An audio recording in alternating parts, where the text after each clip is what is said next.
And a lot of people will say, Tank is too small. Let me tell you something. Anybody that gets in the ring with Tank that is not a damn dinosaur is going to feel something from it. And it ain't going to be easy to hit it. Got boxing IQ. He may not sound like an intellectual guy when you hear him talk, but he knows the ring inside and out. In Florida, man looks absolutely amazing. Man looks like a monster. Man looks like precision. Jake Paul cannot take those body shots. Oh, Tank's going to kill him. Tank's going to kill him because he won't be able to touch Tank. And then... Okay. It's kind of like the Tyson thing again, though, right? Like when it reminded me of that, but it also reminded me of like, in barbershops across the world, people, or at least the country, people will talk about this and be like, oh, Tank's going to kill him because he will not get hit.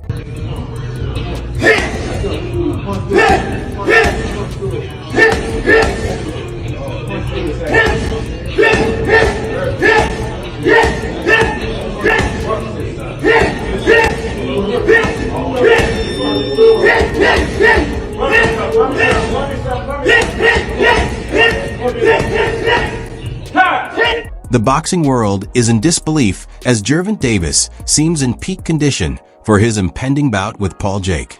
He can be seen smashing the heavy bag with explosive strength and razor-sharp accuracy in training video. Before the fight, boxing experts were pleased by his conditioning and confidence, which are demonstrated by his focused movements and unrelenting energy. Speed and, his ability make up for that size difference, in your honest opinion? Well, he has to be very smart throughout the course of the fight. It's hard to know in some things. I think Gervonta's just gonna stick and move. He'll be fast, play it smart, I don't see him staying still for too long so Jake can land some shots. He'll just try to touch him. Who knows, man? It's an exhibition. It's a money grab. Jake's fighting one of the best boxers ever. Gervonta Davis has a good chance of winning, according to analysts, but only if he fights wisely. They stress that rather than attempting an early knockout, he must concentrate on timing, movement, and ring mastery. Tank's patience and ability to discern his opponent's rhythm are what make him so brilliant. Experts predict that Jake Paul won't be able to manage his speed and accuracy if he concentrates on sticking and moving. Although Davis is regarded as one of the boxing world's most explosive punchers, his true threat lies in his counterpunching and defensive prowess. Many concur that Jake's combination of skill, strength, and footwork makes him unbeatable by opponents of his caliber when he fights intelligently.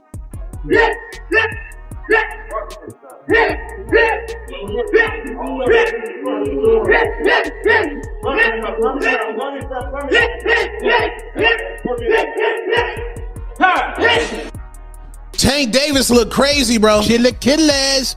Gervonta Tank Davis hitting a heavy bag in preparation for his Jake Paul fight November 14th down there in Florida. Man looks absolutely amazing. Man looks like a monster. Man looks like precision. Jake Paul cannot take those body shots. You mean to tell me somebody who done fought UFC fighters and a man with Parkinson's disease can take a body punch from Gervonta Tank Davis, and y'all basing y'all logic just because Jake Paul is big? No, Tank's gonna go ahead and put this man to sleep. I'm telling y'all that right now. If Tank don't put this man to sleep, he done let the black community down, he done let boxing down, and he ain't never been that nice. You Tank fans, y'all trying to give him a pass. If y'all said Tank is as skilled as y'all say he is, if he does not put Jake Paul to sleep and stop Jake Paul, his boxing career is absolutely voided. He already don't care about legacy, and just imagine he don't knock out Jake Paul, and now y'all want to say it's not a real fight, it's an exhibition. No, we not giving no passes, bro. This Gervonta Tank Davis, he needs to put Jake Paul to sleep.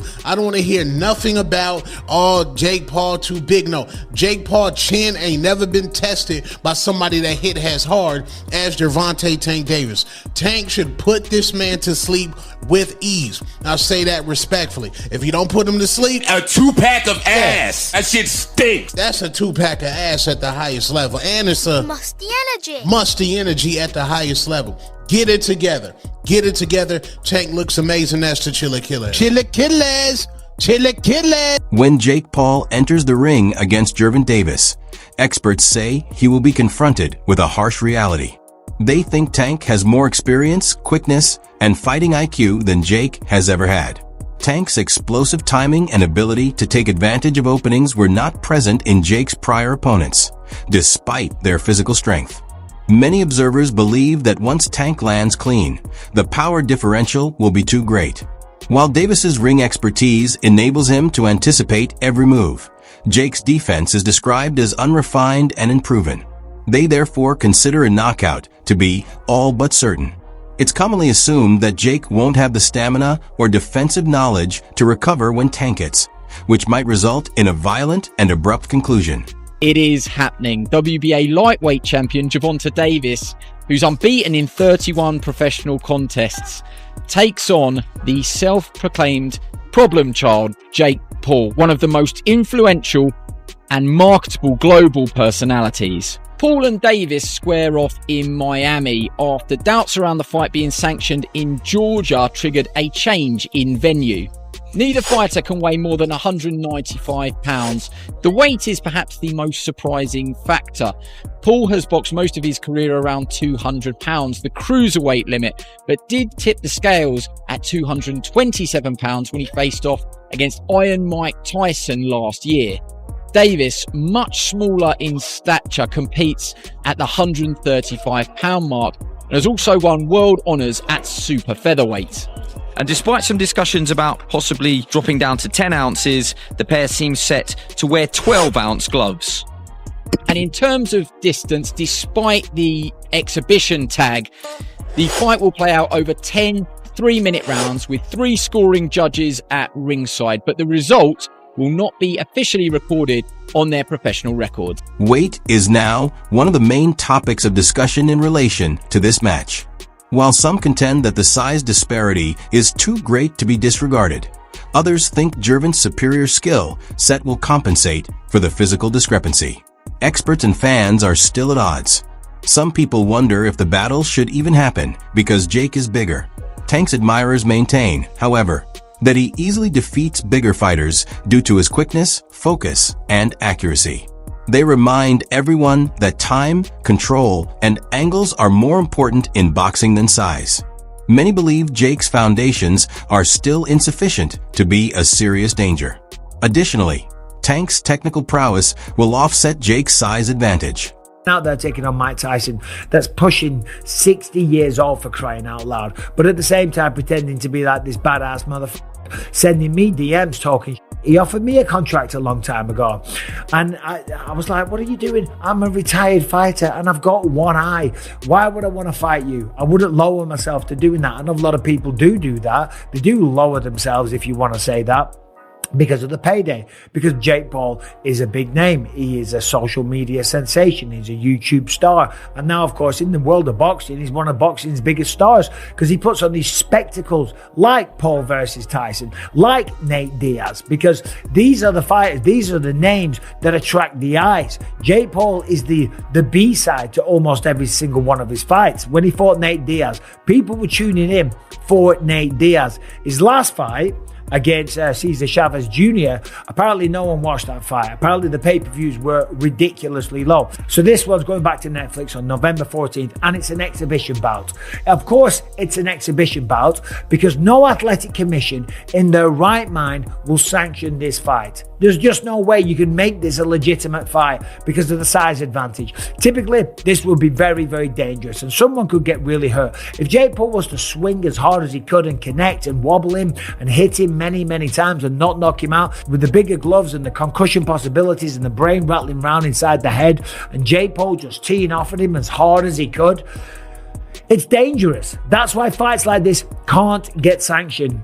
That's why this is a exhibition bout and not a real matchup. Now listen, they're both going to get paid tremendously. They're going to make a ton of money and a lot of people are going to tune in and watch it on Netflix. Fair play. While acknowledging Tank's amazing power and expertise, Michael Bisping cautions that size cannot be entirely disregarded. He acknowledges that Gervonta can adjust to bigger opponents, but he also notes that physical differences always have some impact. Bisping claims that Tank is capable of outwitting and outmaneuvering Jake, but the weight difference may put his stamina and ability to withstand stronger blows to the test. Nevertheless, he respects Tank's tenacity and thinks that he is the only one who can succeed in this endeavor. He comes to the conclusion that if Davis sticks to a perfect approach, his technical advantage might still be sufficient to overcome Jake's physical advantage, even though the size issue is still present. Ongoing discussion in the boxing world about Gervonta Davis and Gervonta Davis, his resume, who he's going to fight, the competitors that he's going to fight.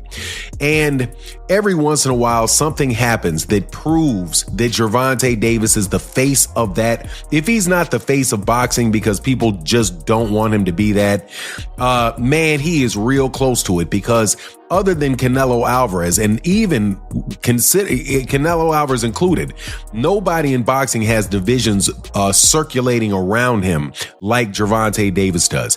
And that was proved during this Lamont Roach versus Pitbull Cruz announcement for their pay-per-view. Just think about this. Gervonta Davis, they always say that Gervonta Davis has a poor resume.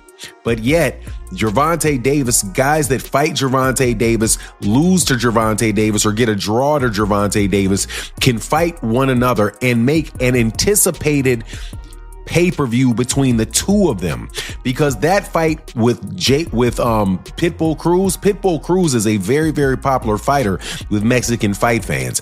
Lamont Roach got a lot of name exposure with black fight fans and Mexican fight fans and white fight fans, all with his draw that he got against Gervonta Davis. Now they believe that this is going to be able to be a profitable endeavor for a pay-per-view.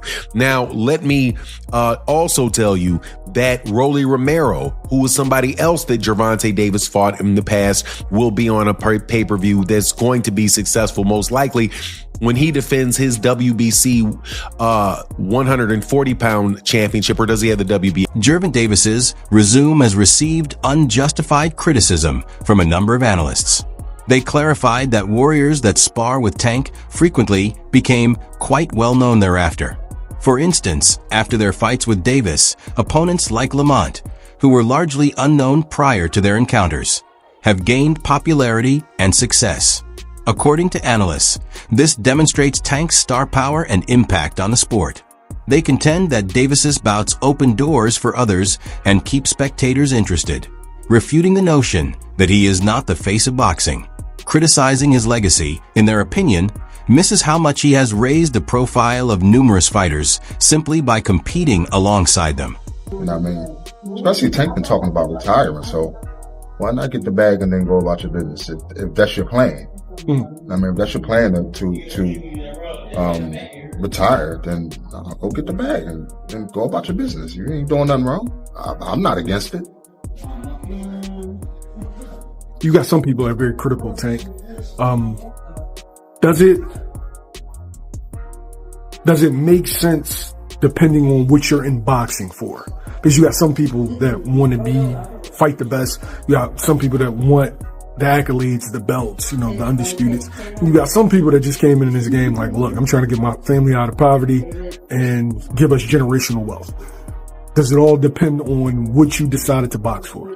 Well, Tank accomplished a lot at a young age. You know what I mean? He accomplished a lot at a young age. So I wouldn't be mad if he took the bag and went about his business and never fought again. You know what I mean? Plus, look at some of the things that he's going through. You know what I'm saying? So, a lot of that can affect you as well. You know what I'm saying? Like when you're trying to be in this game. So I think, get the bag and go. That's your plan. Get the bag and go. For me, of course, I wanted to see him fight Shakur. I wanted to see him fight Devin. Yeah, we don't want to see him fight. Guess what, bro?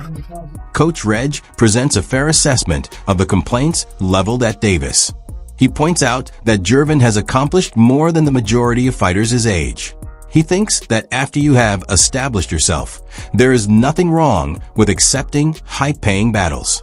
After years of arduous work and risk, Reg feels Tank is entitled to financial security. Every boxer ultimately reaches a point where receiving paychecks that can change their lives becomes significant, he says. According to Reg, the naysayers undervalue Tank's commitment and fail to recognize his contributions to the sport. He thinks Tank has already cemented his status as one of the greatest lightweights of this period, regardless of whether he retires soon or keeps fighting.